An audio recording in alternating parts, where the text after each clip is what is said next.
단 한 장의 사진이 세상의 한 국가를 어떻게 인식하는 방식을 재정의할 수 있다면?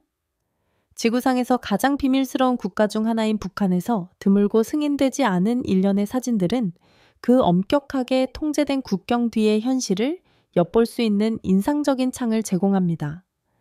이 사진들은 매력적인 이야기들을 풀어내며 종종 숨겨져 있는 세상의 빛을 비춥니다. 독수리 탐험에서 이 놀라운 이미지, 16장의 숨겨진 이야기들을 밝혀봅니다. 김정은의 논란이 된 사진. 최근 유포된 김정은이 어린 여자 군복 입은 아이들에 둘러싸인 사진은 그 진위와 공개된 의도에 대해 광범위한 논의를 불러일으켰습니다. 북한은 지도자와 관련된 모든 사진이나 비디오가 국가 선전 목표에 부합하도록 철저하게 검토되는 등 치밀하게 조율된 공공 이미지로 잘 알려져 있습니다. 이 특정 이미지는 흥미로운 질문을 제기합니다. 이것이 계획되지 않은 우연한 순간인지 아니면 특정 서사를 전달하기 위해 신중하게 연출된 장면인지 군복을 입은 아이들의 포함은 또 다른 상징적 의미를 더하며 아마도 김정은을 국가 청소년들의 자애로운 아버지로 묘사하려는 의도가 담겼을 수 있습니다. 이는 북한 선전에서 자주 사용되는 주제입니다. 일부 분석가들은 이 사진이 이 메시지를 강화하기 위해 편집되었거나 조작되었을 가능성이 있다고 추측합니다. 북한에서 이러한 이미지는 단순히 국내 소비를 위한 것이 아니라 국제사회와 간접적으로 소통하는 도구로도 사용되며 강함, 단결, 그리고 리더십을 반영하는 역할을 합니다. 이 이미지의 진정한 목적을 이해하려면 이 체제 내에서 문화적, 정치적, 정리형 정정, 선전적 메커니즘을 신중하게 고려해야 합니다. 리더십의 숭배. 북한에서 지도자에 대한 숭배는 단순한 정치적 현상이 아닙니다. 그것은 국가의 정체성과 문화적 구조에 깊이 얽혀 있습니다. 김정은과 같은 지도자에 대한 존경은 주체 이념에 뿌리를 두고 있으며 이 이념은 자립과 최고 지도자에 대한 충성을 통합적인 인물로서 강조합니다. 이러한 리더십 숭배는 거의 종교적인 열광으로 발전했으며 지도자들은 종종 전능하고 결점 없는 존재로 묘사됩니다. 홍수나 화재 중에 지도자의 초상화를 구하기 위해 생명을 걸고 노력한 시민들의 역사적 기록은 정권이 요구하는 극단적인 헌신을 강조합니다. 일부는 이것을 수십 년간의 세뇌를 통해 형성된 진정한 존경으로 설명하지만 다른 사람들은 처벌에 대한 두려움이 중요한 역할을 한다고 주장합니다. 북한에서는 지도자에 대한 존경을 무시하는 사소한 행동도 심각한 결과를 초래할 수 있으며 예를 들어 초상화를 방치하는 것만으로도 감옥에 갇힐 수 있습니다. 그러나 이러한 헌신의 기원은 복잡합니다. 그것은 위계와 효를 강조하는 문화적 전통과 국가의 끊임없는 선전 기계가 결합된 결과입니다. 시민들은 어릴 때부터 학교 교육과 대규모 집회, 미디어 등을 통해 지도자의 위대함에 대한 지속적인 상기시킴을 받습니다. 이러한 몰입은 자발적인 존경과 강제로 부여된 충성의 경계를 흐리게 만듭니다. 또한 리더십 이미지의 상징적 가치는 개인적인 충성을 넘어섭니다. 그것들은 경제적 어려움과 국제적 고립에 직면한 국가에서 안정과 연속성의 시각적 기준점 역할을 합니다. 정권에게 있어 이러한 수준의 헌신을 조성하는 것은 단순한 통제가 아니라 내부 및 외부의 도전 속에서 권력 구조의 생존을 보장하는 것입니다. 이러한 맥락에서 김정은이 군복을 입은 소녀들과 함께 찍은 사진과 같은 이미지는 감정을 불러일으키고 자부심을 심어주며 지도자를 보호자이자 구세주로서의 서사를 강화하기 위한 강력한 영향력 도구가 됩니다. 북한에서 문화, 선전, 통제의 상호작용은 이러한 사진들이 단순히 눈에 띄는 것보다 훨씬 더 큰 의미를 지닌 이유를 잘 보여줍니다. 무너지는 인프라. 평양에 반짝이는 고층 빌딩과 세심하게 관리된 대로들. 아래에는 냉혹한 현실이 숨어 있습니다. 북한의 인프라는 나라 대부분에서 붕괴되고 있습니다. 수도는 현대성의 전시장이지만 농촌 지역은 여전히 노후된 상태로 남아 있습니다. 구멍이 난 도로, 안전하지 않은 다리, 노후된 철도는 교통을 방해하고 식량 분배 문제를 악화시킵니다. 이러한 인프라 격차는 북한 정권이 평양을 국가 자긍심의 상징으로 삼고 농촌 지역을 방치하는 우선순위를 반영합니다. 도시 외부의 도로와 철도 네트워크의 열악한 상태는 농업 생산성을 저해하고 식량과 자원을 가장 필요로 하는 지역으로의 이동의 병목 현상을 일으킵니다. 이미 식량 불안정에 시달리고 있는 나라에서 이 물류 실패는 위기를 심화시킵니다. 빈번한 자연재해, 예를 들어 홍수와 가뭄은 인프라를 더 악화시키며 외국의 원조나 첨단 기술에 대한 접근 제한은 문제를 더욱 심각하게 만듭니다. 수리나 개선을 위한 자원의 부족은 농촌 지역사회를 고립시키고 도시의 선전 중심 개발과 북한 대다수 사람들의 실질적인 현실 사이의 간극을 부각시킵니다. 선전에서 아이들의 역할. 북한에서 아이들은 정권의 선전 활동에서 중요한 역할을 합니다. 어린 시절부터 교육은 학문적 우수성보다는 국가와 지도자에 대한 확고한 충성을 심어주는 데 중점을 둡니다.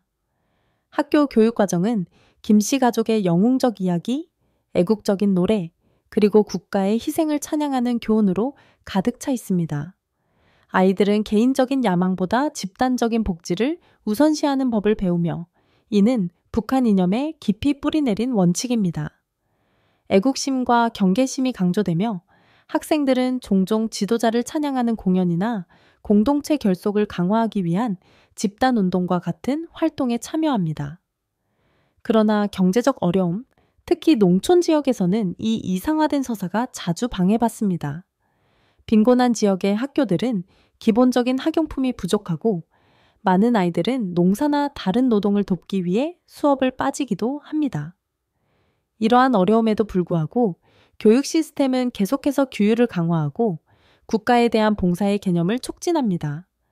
공식 교육이 중단되더라도 아이들은 국가가 조직하는 활동에 참여하도록 장려되거나 의무적으로 참여해야 하며 이를 통해 국가의 원칙에 대한 일치를 유지합니다.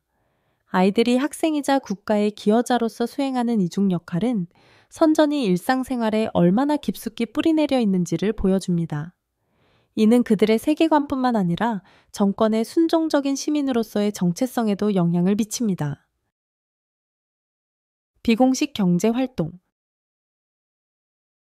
장마당, 즉 암시장은 많은 북한 사람들에게 중요한 생명선 역할을 합니다. 특히 부족한 시기에.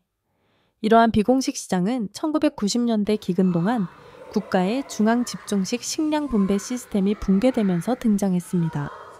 그 이후로 장마당은 경제의 지속적인 특징이 되었으며 식품과 의류에서 수입 전자제품과 의약품까지 다양한 상품에 접근할 수 있게 해줍니다. 공식적으로 불법이지만 장마당은 시민들의 기본적인 필요를 충족시키는 부담을 덜어주기 때문에 일부 지역에서는 묵인됩니다. 지역 당국은 종종 장마당의 운영을 눈감아주며 때때로 뇌물을 받거나 벌금을 부과하기도 합니다. 일부 경우에는 정권이 이러한 시장을 흡수하여 더 엄격히 규제하거나 이를 공식 경제에 통합하려는 시도를 하기도 했습니다. 장마당은 또한 북한 사람들의 회복력과 지혜를 상징합니다. 혁신이 억제된 엄격히 통제된 사회에서 이 시장들은 기업과 정신의 일면을 엿볼 수 있는 기회를 제공합니다. 사람들은 거래와 물물 교환을 통해 점차적으로라도 생활 수준을 향상시킬 수 있는 기회를 만들어냅니다. 하지만 장마당의 존재는 북한 경제의 체계적인 실패를 강조합니다. 이는 국가가 시민들에게 필요한 것을 제공하지 못함을 드러내고 일상생활에 대한 정권의 통제에서 커져가는 균열을 보여줍니다. 공식적인 인프라와 자원이 부족한 농촌 지역에서 살아가는 사람들에게 장마당은 단순한 시장이 아니라 생존 메커니즘입니다. 식량 부족과 자원 부족 문제. 북한의 국가 매체가 풍요로운 이미지를 전달하려는 노력에도 불구하고 식량 부족은 여전히 만성적이고 깊이 자리 잡은 문제로 특히 농촌 지역에서 두드러집니다. 국가가 의존하는 낡은 농업 방식과 빈번한 자연재해인 가뭄과 홍수는 많은 지역이 충분한 식량을 생산하는데 어려움을 겪게 만들었습니다. 국제 제재는 농업 장비, 비료 및 기타 자원에 대한 접근을 제한하여 문제를 더욱 악화시킵니다. 농촌 지역의 가정들은 종종 장마당, 비공식 시장에 의존하거나 야생식물과 동물을 채집하여 식단을 보충합니다. 그러나 이러한 대체 식량 공급원은 오염이나 영양 부족으로 인해 때때로 상당한 건강 위험을 초래할 수 있습니다. 영양 부족은 특히 어린이들 사이에서 널리 퍼져 있으며 신체적 및 인지적 발달에 영향을 미칩니다. 이러한 어려움 속에서도 북한 사람들의 회복력은 돋보입니다. 작은 개인 정원을 만들거나 암시장에서는 물물 교환을 통해 시민들은 놀라운 적응력을 보여줍니다. 그러나 식량 불안정의 지속은 군비 지출과 전시 프로젝트를 인구 복지보다 우선시하는 국가의 경제 및 농업 정책에서 나타나는 체계적인 결함을 강조합니다. 전력 부족 속에서의 태양광 패널. 북한의 만성적인 전력 부족은 특히 농촌 지역에서 태양광 패널 사용의 급격한 증가를 이끌어냈습니다. 국가의 에너지 인프라는 도시 중심과 주요 정부 시설에 우선순위를 두고 있지만 대부분의 시민들은 빈번한 정전이나 아예 전기가 공급되지 않는 상황에 직면해 있습니다. 태양광 패널은 종종 중국에서 수입되거나 소량으로 국내에서 생산되어 많은 가정에서 실용적인 해결책이 되었습니다. 이 패널들은 보통 전등, 라디오 또는 소형 가전제품과 같은 기본적인 필수품의 전력을 공급하는 데 사용되며 신뢰할 수 없는 국가 전력망 속에서도 어느 정도 정상적인 생활을 가능하게 합니다. 태양광 에너지의 증가하는 사용은 북한 사람들이 일상적인 문제를 해결하는 창의성을 강조합니다. 정권은 태양광 에너지를 에너지 정책의 일환으로 공개적으로 홍보하지 않지만 이 추세를 묵인해 왔으며 이는 에너지 부족에 대한 대중의 불만을 완화하는 데 도움이 된다고 인식했기 때문일 것입니다. 그러나 개별 태양광 패널에 대한 광범위한 의존은 중앙 집중식 인프라를 통한 일관되고 신뢰할 수 있는 전력 공급에 대한 정권의 실패를 부각시킵니다. 군인의 이중 역할. 북한의 군인들은 사회에서 독특한 위치를 차지하고 있습니다.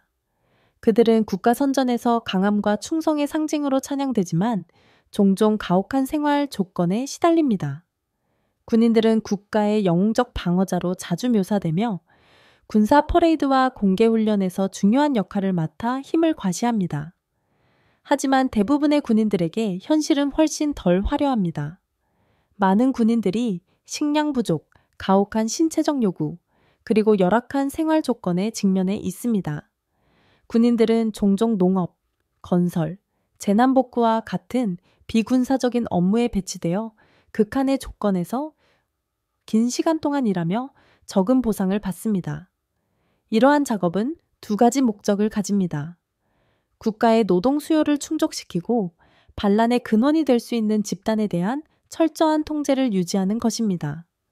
군인들의 이상화된 묘사와 실제 경험 사이의 극명한 대조는 정권이 사기를 유지하고 대중의 지지를 얻기 위해 선전에 의존하고 있음을 보여줍니다.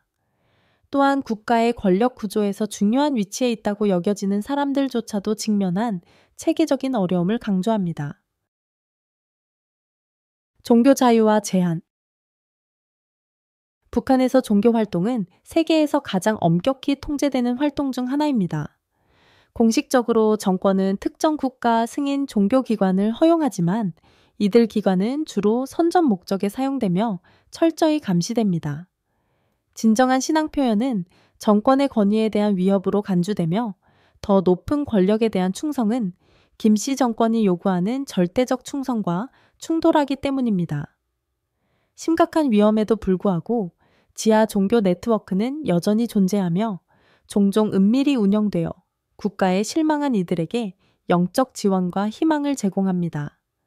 특히 기독교는 강력한 박해를 받았으며 신앙을 실천한 사람들은 감금, 고문, 심지어 처형에 이르는 보고가 있었습니다. 많은 이들에게 개인적인 신앙은 정권이 요구하는 수능에 대한 조용한 저항의 행위가 됩니다. 이러한 지하 네트워크는 비록 작지만 개성을 억압하는 사회에서 억압하는 사회에서 의미와 연결을 추구하는 개인들의 회복력과 용기를 나타냅니다. 북한의 의료 시스템. 북한은 모든 시민이 무료 의료 서비스를 받는 보편적인 의료 시스템을 제공한다고 주장합니다. 그러나 현실은 극명하게 다릅니다. 평양의 엘리트 병원은 첨단 장비와 훈련된 전문가들이 있을 수 있지만 이러한 시설은 지배 계층과 외교관만 이용할 수 있습니다. 농촌 지역에서는 병원과 클리닉이 종종 약품, 수술 장비, 심지어 정이나 수도와 같은 기본적인 자원이 부족합니다. 환자들은 종종 자신이 필요한 물품, 예를 들어 붕대와 약품을 가져가야 하거나 전통적인 치료법에 의존해야 합니다. 도시와 농촌 간의 의료 격차는 북한 내 시스템적인 불평등을 보여줍니다. 정권은 군비 지출과 전시 프로젝트에 많은 투자를 하지만 시민들의 복지, 특히 수도 외의 지역 주민들의 복지는 여전히 낮은 우선순위에 있습니다. 국제 원조는 이러한 단점을 해결하는 데 중요한 역할을 해왔으며 특히 건강 위기 시에 큰 도움이 되었습니다. 그러나 정권의 비밀주의와 외국 기구에 대한 제한은 이러한 노력의 효과를 종종 저해합니다. 의료 시스템은 북한의 다른 인프라와 마찬가지로 자원의 부족, 잘못된 우선순위, 그리고 체계적인 실패를 숨기기 위한 선전에 대한 과도한 의존을 반영합니다. 자동차 소유 규제. 북한에서 개인 자동차 소유는 드문 특권으로 차량은 주로 정부 고위 공무원, 군 관계자, 그리고 엘리트 계층에게 제공됩니다. 일반 시민들은 보통 자전거, 소달구지 또는 버스와 기차와 같은 대중교통수단에 의존하여 이동합니다. 개인 차량의 제한적인 availability는 국가 내의 더 넓은 사회적 불평등을 반영합니다. 정부는 자동차 소유를 엄격하게 규제하며 일반 시민이 얻기 거의 불가능한 허가증을 요구합니다. 엘리트 계층 사이에서도 자동차는 실용적인 일상 도구라기보다는 지위의 상징으로 여겨지며 메르세데스 벤츠나 중국 브랜드와 같은 수입차는 종종 높은 사회적 지위를 나타냅니다. 개인 자동차의 부족은 개인 이동성을 제한할 뿐만 아니라 국가 내에서의 이동에 대한 정권의 통제를 강조합니다.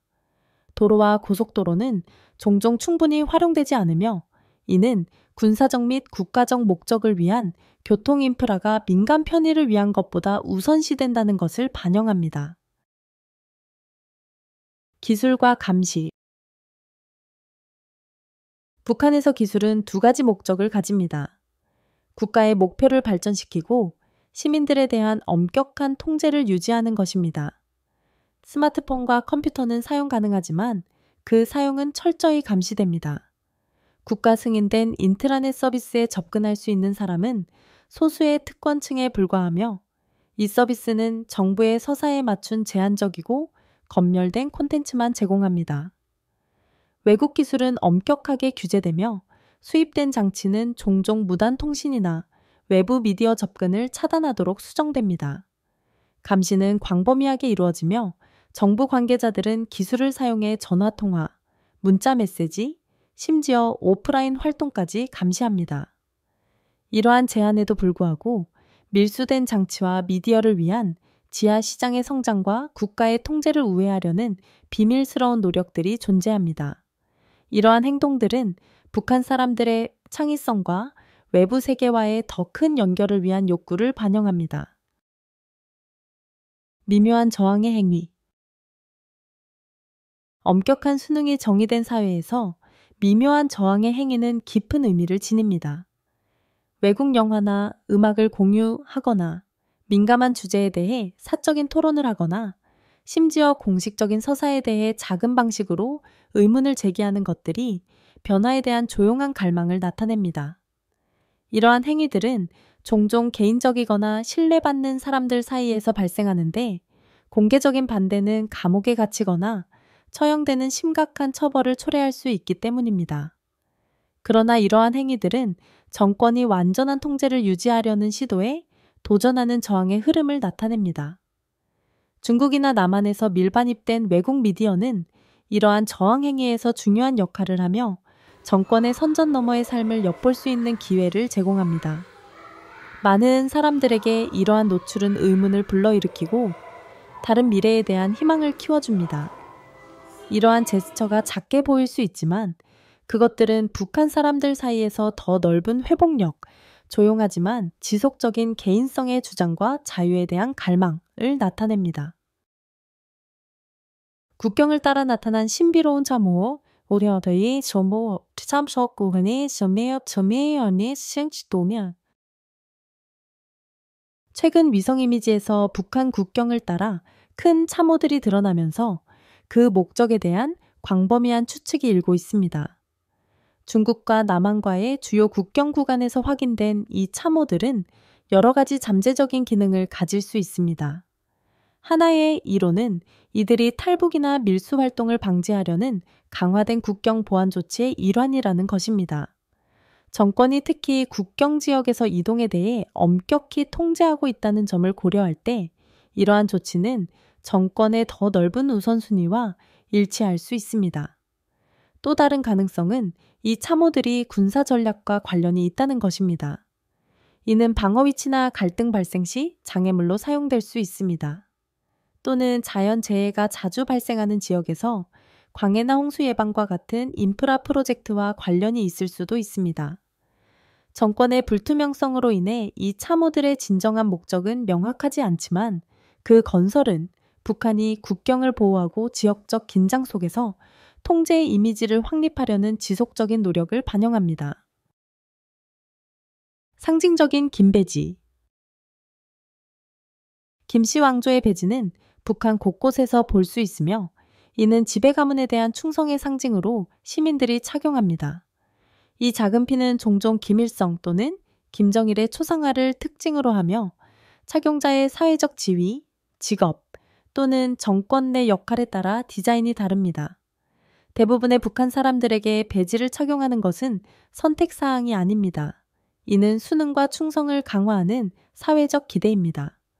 배지를 착용하지 않거나 소홀히 다룰 경우 의심이나 처벌을 받을 수 있으며 이는 정권이 일상생활의 가장 평범한 측면까지 통제하고 있음을 보여줍니다. 배지는 또한 사회적 계층화를 위한 도구로 사용됩니다. 더 정교한 디자인은 종종 당원이나 영향력 있는 위치에 있는 사람들에게 할당됩니다. 이러한 차별화는 시각적으로 정권의 계층 구조와 국가 정체성에서 김씨 가족의 중심적 역할을 강화합니다. 평양 지하철 시스템. 평양 지하철은 세계에서 가장 깊은 지하철 시스템 중 하나로 실용적인 교통수단이자 국가 자긍심의 상징으로 운영됩니다. 잠재적인 군사 공격에 대비해 부분적으로 건설된 이 지하철의 역들은 폭탄 대피소 역할도 하며 터널은 최대 110m, 360피트 깊이에 달합니다. 지하철의 화려한 역들은 애국적인 주제와 김씨 왕조의 업적을 묘사한 벽화, 샹들리에, 모자이크 등으로 장식되어 있습니다. 이러한 웅장함은 일반 시민들이 이용할 수 있는 제한된 자원과 극명하게 대비되며 정권이 실용성보다는 선전에 더 큰 가치를 둔다는 것을 반영합니다.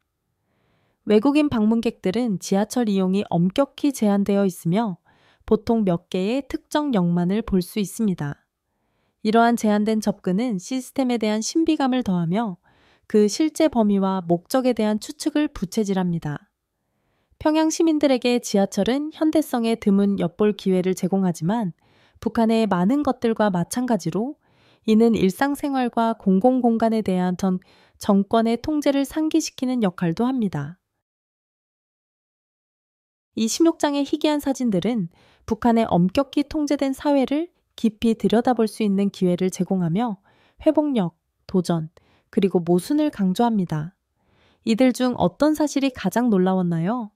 여러분의 생각을 공유해 주세요. 더 많은 숨겨진 이야기들을 탐험하고 싶다면 좋아요, 댓글, 구독을 잊지 마세요.